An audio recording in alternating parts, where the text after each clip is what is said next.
Hello everybody. So today I got a salad bowl full of brass and I've figured another way now that I do my sizing, a little bit of change up. Not big, but I want to show you, and the reason I caught this is because I'm seeing it on my hand press, the logs for the pressure to seat them. Anyways, let's do this.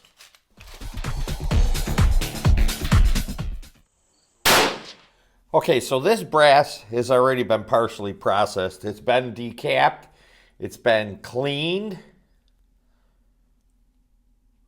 and it's been annealed.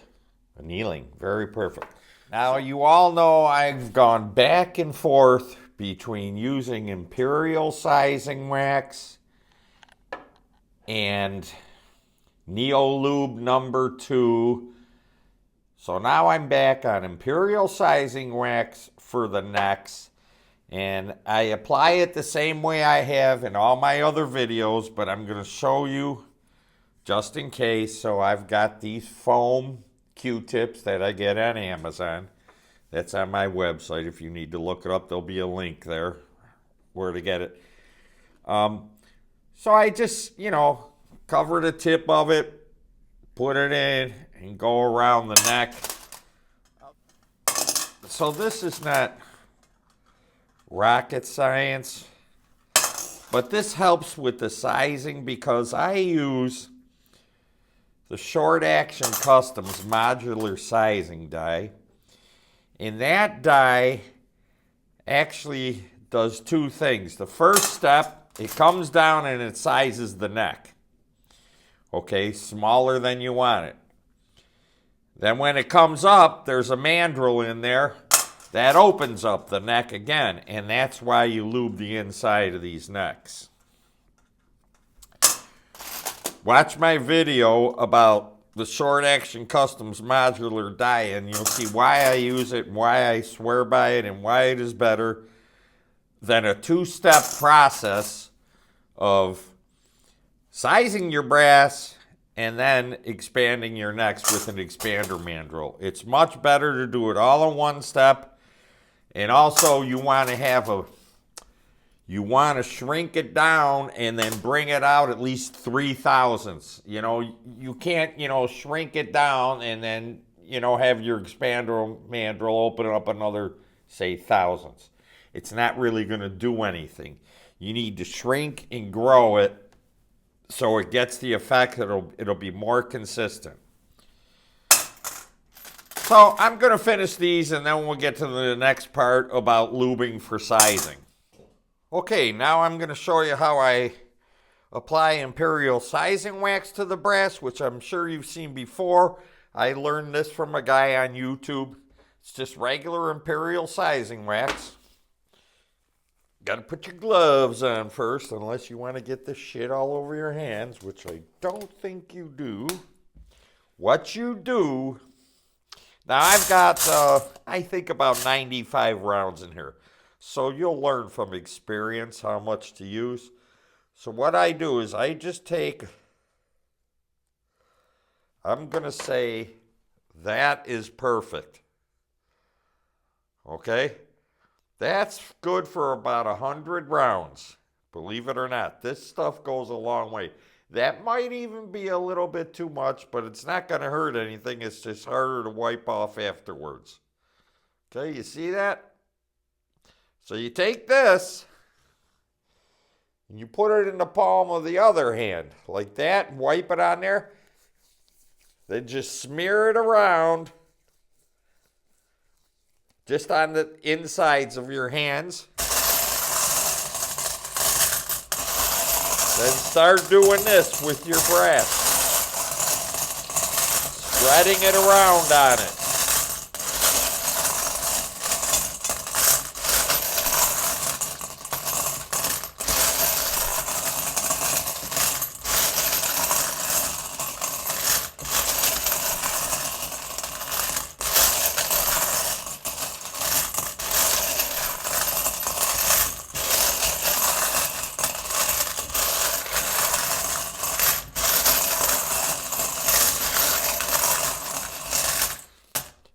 So as I said, this is no different than what I have been doing, but I'm going to throw these gloves out this time. It's the end process also, cleaning off the lube.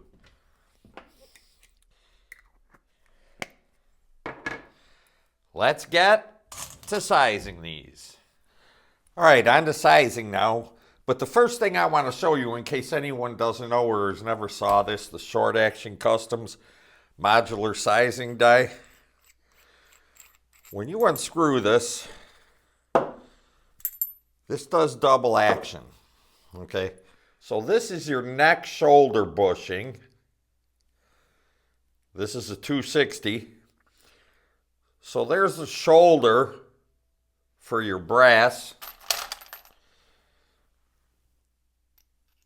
Okay, that'll go around the shoulder once this is sized.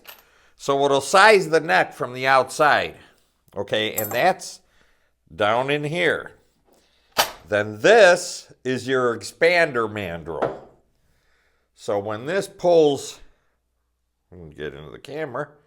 When this pulls out, it expands your neck. Okay, so it's a double action. And that's why I love this.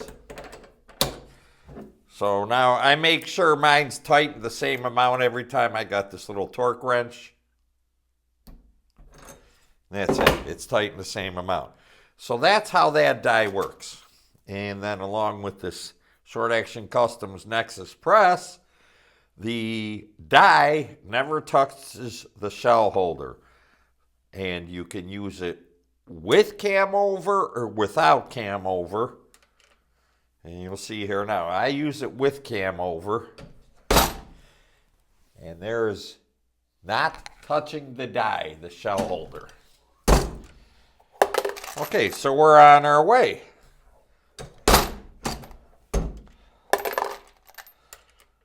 So I'm going to size these.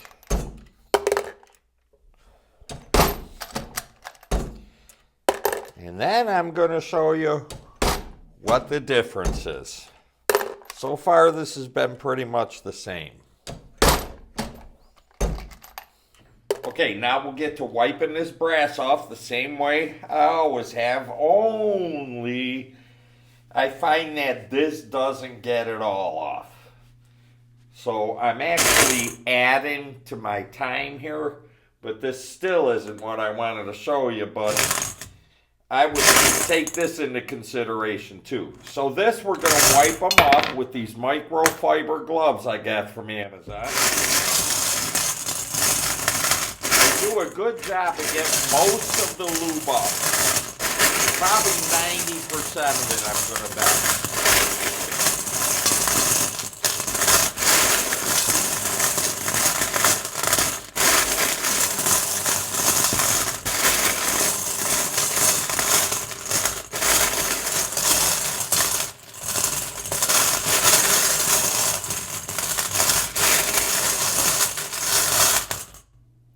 You can see the dark spots there. That's the lube that's coming off, okay?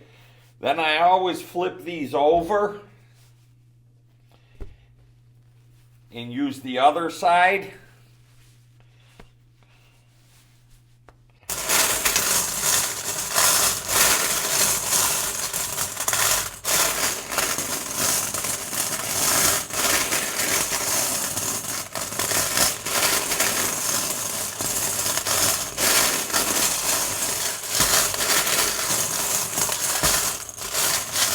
Okay, so now that's how I used to leave them. But then I found some of you guys probably aren't going to want to hear this, but so if you've got any bit of lube on there at all, it could be sliding on the chamber. Nobody really has any proof, but me, I just want to make sure I get all the lube off of it. So then on top of that, I go ahead and I wipe them with a rag. Okay?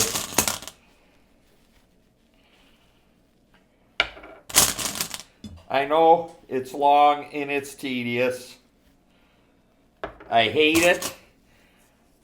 I wish if I could, I would add an extra step by wet tumbling them in something to clean all the lube off. But I don't want to wet tumble them after I just sized them and nick up the necks and everything like that and take a chance that I'll be doing something to them by wet tumbling them. You know, to get the lube off, just to put it in some solution to get the lube off.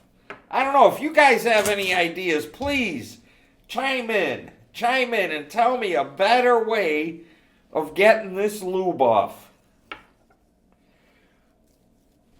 So I'm not going to do them all now, but what I do want to show you is the last step, and this one adds time, and it's something I've never done before, but I find that you will see in my AmPress line graphs that it does improve. Now these are just little mops, cleaning mops. These are 22 caliber, I believe. I don't know. I had them and they fit, so I use them.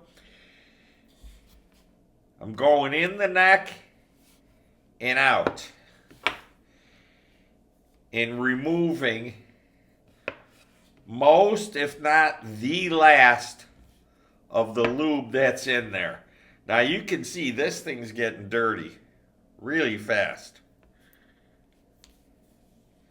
You know, if I had, I'm going to get a whole bunch more of these, I'm going to tell you that. But you can also take it and wipe it on this microfiber cloth and then keep going. But that's what I do, and I'll find that it gives me more consistent seating pressure because that lube never gets spread around on the necks perfectly evenly when you put it on. And then after you size it, your expanding mandrel is coming through and pulling some of it off, you know, and it'll stay on the expander mandrel, but not all of it, and it's not distributed evenly. I don't think it ever is in the process distributed evenly. So this, see that one, I could just say is gone now and go to another one. You know, that's why I'm going to get more. And then these things, I just soak them in water. And good old Dawn cleans all that stuff off. That's how I clean all my mops. So anyways, I'll show you. And that's my new procedure now for sizing. All the way through to the end, to the point where I'm ready to prime and load. So here's a couple of graphs from the AmPress. But they are pretty even going up and all that. And as you can see, back here are my spikes again. I don't know what it is. I thought I figured it out last time. That's another thing. If anybody out there knows why I get these spikes towards the top, not on all of them, but probably half of them, I would like to know. I've went back and forth with Annealing Made Perfect. I talked to Short Action Customs if it's possibly the dye. I thought that's what it is, and I lubed it, and it seemed to have went away, but it didn't really.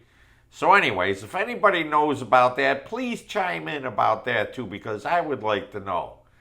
So this is before, the way I was doing it with Neolube. I remembered why I quit Neolube last time, and now I remember again, you just can't get an even distribution of it around the necks, and it really just screws up. So here this is just the other day after. Look how tight they are there. Now again, here's my things, but look how tight they are. This isn't as many. I could have kept going, but they're a lot tighter.